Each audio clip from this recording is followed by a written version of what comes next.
নমস্কার বন্ধুরা, কেমন আছো সবাই? আশা করছি সবাই ভালো আছো, ভালো থাকার চেষ্টায় আছো, পজিটিভ এনার্জিতে থাকার চেষ্টা করছো। আমি আজ আবারও চলে আসলাম তোমাদের জন্য একটা নতুন রিডিং নিয়ে। আজকে রিডিংয়ে আমরা দেখে নেব তোমাদের সম্পর্কের এই মুহূর্তের অবস্থাটা কি, ভবিষ্যতে কি হওয়ার চান্স আছে, কি হতে চলেছে। যারা রিডিংটা দেখছো তাদের প্রত্যেকের উদ্দেশ্যে একটা কথা বলি, এটা হচ্ছে পুরোপুরি একটা জেনারেল টাইমলেস রিডিং। সেই কারণে এই রিডিং তোমরা যখন দেখবে তখনই কিন্তু রেজনেট করতে শুরু করে দেবে। আর যেহেতু জেনারেল রিডিং প্রত্যেকের সাথে 100% ম্যাচ করবে না, এটাই স্বাভাবিক। তার জন্যে কেউ মন খারাপ করবে না। যার সাথে যতটুকু ম্যাচ করবে ততটুকু নেবে, বাকিটুকু ছেড়ে ফেলে দেবে। প্রয়োজনের অতিরিক্ত নিজের উপর চাপিয়ে নিয়ে মন ভারাক্রান্ত করবে না। যাদের সম্পর্ক মোটামুটি ভালো অবস্থায় আছে এই মুহূর্তে, তারা কিন্তু রিডিং দেখে সম্পর্কে সমস্যা তৈরি করার চেষ্টা করবে না। রিডিংটা কিন্তু জেনারেল রিডিং, প্রত্যেকে দেখতে পারো, জাতি ধর্ম বর্ণ নির্বিশেষে দেখতে পারো, male female, married unmarried, separated committed, প্রত্যেকে দেখতে পারো। আগের একটা ভিডিওতে কমেন্ট করেছিল একজন ভাই কি দাদা জানি না, বন্ধু, তো যে তার বন্ধুর জন্যে দেখতে পারে কি না। অবশ্যই দেখতে পারে, বন্ধুর জন্য অবশ্যই দেখতে পারে, কারণ বন্ধুত্বের মধ্যেও একটা সুন্দর ভালোবাসার সম্পর্ক থাকে। তবে অবশ্যই নিজেদের সাথে যতটুকু রেজনেট করবে ততটুকুই নেবে।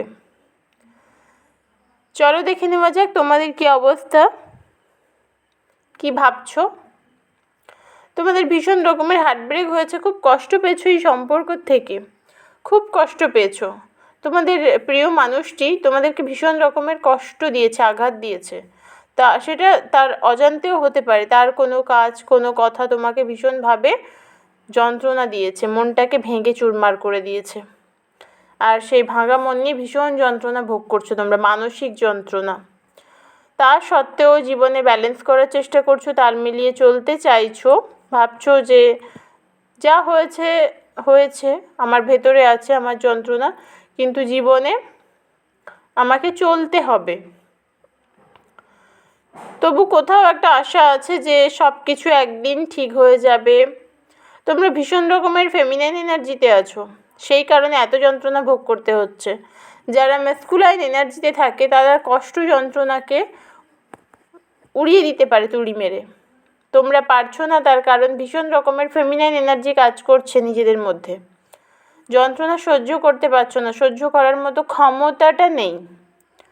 তবে ফিনান্সিয়ালি নিজেকে স্টেবল করার কথা ভাবছো, কাজকর্ম একটু করো, এফোর্ট দাও, তবেই গিয়ে ভাবনাটা সফল হবে। শুধু ভাবলে তো হবে না, জীবনে অনেক খারাপ সময় আসে, সেই সময়টাকে পার করতে হয় আমাদের। সময় কারোর কথায় চলে না, কারোর জন্যে থেমে থাকে না, তো সেই কারণে সময়ের সাথে তাল মিলিয়ে আমাদেরকে চলতেও হয়। তো তোমরা আজকের দিনে দাঁড়িয়ে সেই জিনিসটা ভালো করে বুঝে গেছো যে যাই হয়ে যাক না কেন জীবনে, আমার মন ভাঙুক, আমার সম্পর্ক ভাঙুক, আমি কষ্ট পাই, যন্ত্রণা পাই, জীবন কিন্তু থেমে থাকবে না, জীবন চলবে, চলতে থাকবে।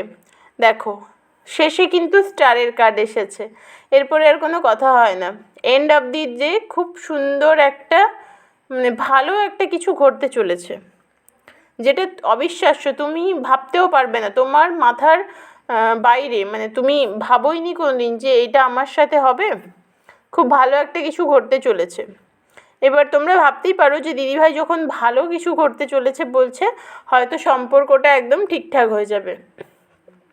আমি কিন্তু এটা কখনোই বলিনি। ভালো কিছু মানুষের জীবনে শুধু সম্পর্ক ভালো থাকলে ভালো কিছু হয় সেরকম নয়। তোমার ক্যারিয়ারে গ্রোথ আসতে পারে, তোমার কাছের মানুষ আরও কাছে চলে আসতে পারে, বা পরিবারের সাথে একটা ভালো কিছু হতে পারে। এই মুহূর্তে খুব ইগো কাজ করছে তোমার মধ্যে, ইগোটাকে একটু কন্ট্রোল করো, কারণ মানুষের ইগো অনেক সময় নিজের ক্ষতি করে দেয়।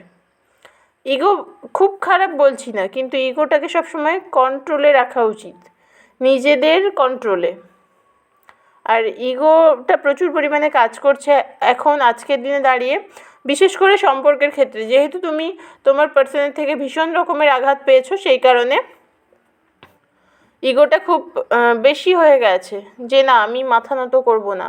অবশ্যই মাথা নত করবে না, কিন্তু হ্যাঁ, যদি কোনো সম্পর্কে একবার মাথা নত করলে সম্পর্কটা ঠিকঠাক থাকে তাহলে করা যেতেই পারে, বাট বারবার যদি মাথা নত করতে হয় তাহলে আমি বলবো সেই সম্পর্ক রাখার প্রয়োজন নেই।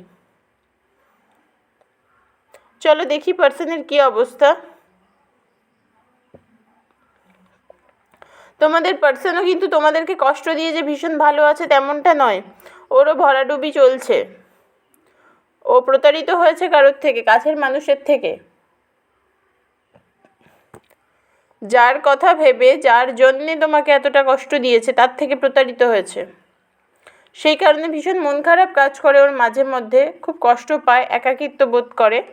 কিন্তু সেই মানুষটা এমন একটা ফেজে মানে চলছে এই মুহূর্তে, না তোমার কাছে ফিরে আসতে পারছে, না যার সাথে ছিল, যার জন্যে তোমাকে কষ্ট দিয়েছিল তার কাছে খুশি থাকতে পারছে। হ্যাংম্যান অবস্থা, হ্যাং হয়ে আছে, কোনো কিছুতে ভালো মানে কিছু হচ্ছে না, তার কোনো কিছুতে সে খুশি নয়। আজকে যারা রিডিং দেখছো বেশিরভাগ জন আজকে ম্যারিড কাপল আছো, আর অনেকের ক্ষেত্রে এক্সট্রা ম্যারিটাল অ্যাফেয়ারও আছে। আর তোমাদের পার্সন থার্ড পার্টির সাথে বিবাহিতও হতে পারে, যে থার্ড পার্টির সাথে বৈবাহিক সম্পর্কে আবদ্ধ বা থার্ড পার্টিকে বিয়ে করবে, এরকম একটা অবস্থা তৈরি হয়েছিল। তোমাদের পার্সনের লাইফে এই মুহূর্তে কিছু অনুষ্ঠান, এনজয়, এই জিনিসগুলো চলছে, কিন্তু মানসিক শান্তি নেই তার। জীবন বেশ মজা আনন্দে কাটছে, মানসিক শান্তি নেই, মানসিকভাবে বিধ্বস্ত, প্রতারিত হয়েছে, কষ্ট পাচ্ছে, কষ্ট পেয়েছে, কিন্তু শেয়ার করার মানুষ নেই, বলার কোনো জায়গা নেই। কে শুনবে, কে বুঝবে তার কথা? জীবনে ঝড় উঠেছে, এক কথায় জীবনটা না লণ্ডভণ্ড হয়ে গেছে, জীবনে ঝড় উঠেছে, লড়াই চলছে, দেখেছো কাঠটা, লড়াই চলছে। অবশ্য অন্যদের সাথে লড়াই চলছে সেটা কখনোই বলবো না, নিজের সাথে লড়াই চলছে, মানে জীবনের বিভিন্ন পার্টগুলো একদম নষ্ট হয়ে যাচ্ছে। আর তোমার পার্সন কোথাও ভীষণ একদিক থেকে আমি বলবো লোভী মানুষ, নিজের ভালো থাকাটুকু সবসময় চায়, কিন্তু উল্টো দিকের মানুষটাকে যে ভালো রাখতে হবে, সেটা তোমার ক্ষেত্রে হোক, থার্ড পার্টির ক্ষেত্রে হোক, সে যদি থার্ড পার্টিকেও ভালোবেসে তোমার থেকে চলে যায়, থার্ড পার্টিকে ভালোবেসে বলা ভুল, থার্ড পার্টিকে কাছে পেয়ে, থার্ড পার্টিকে পেয়ে যদি তোমাকে ছেড়ে চলে গিয়েও থাকে, কিন্তু সে কখনোই থার্ড পার্টিকে ভালো রাখার কথা ভাবছে না, ও শুধু নিজেরটুকু দেখছে, নিজে কীভাবে ভালো থাকবে নিজের জন্যে ভাবছে, ওর নিজের চিন্তা। একদিক থেকেও ভীষণ লোভী মানুষ, ভীষণ স্বার্থপর মানুষ, আমার বলতে খারাপ লাগছে। আর সেই কারণে না এ নিশ্চিন্তে ঘুমাতে পারে না, মানে ও নিজের কথা এতটাই ভাবে, ওর নিশ্চিন্ত ঘুম কখনোই হয় না, প্রচুর চিন্তা করে আমি কিভাবে ভালো থাকবো, আমার লাইফটা কিভাবে ভালো থাকবে, ভালো চলবে, যে মানুষটার সাথে আমি আছি বা যে মানুষটা আমাকে ভালো রাখার কথা ভাবছে, সেই মানুষটাকে ভালো রাখার কোনো দায়িত্ব এ নিতে চায় না, নেয়ও না। থার্ড পার্টি তো অবভিয়াসলি আছে, থার্ড পার্টির কার্ড এসেছে।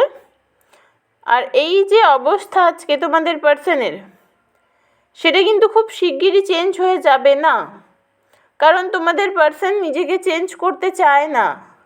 তোমাদের যে হার্টব্রেকটা হয়েছে, সে যে তোমাকে কষ্ট দিয়েছে, সেই জিনিসটা সে স্বীকারই করে না, এই হচ্ছে ওর অবস্থা আজকে।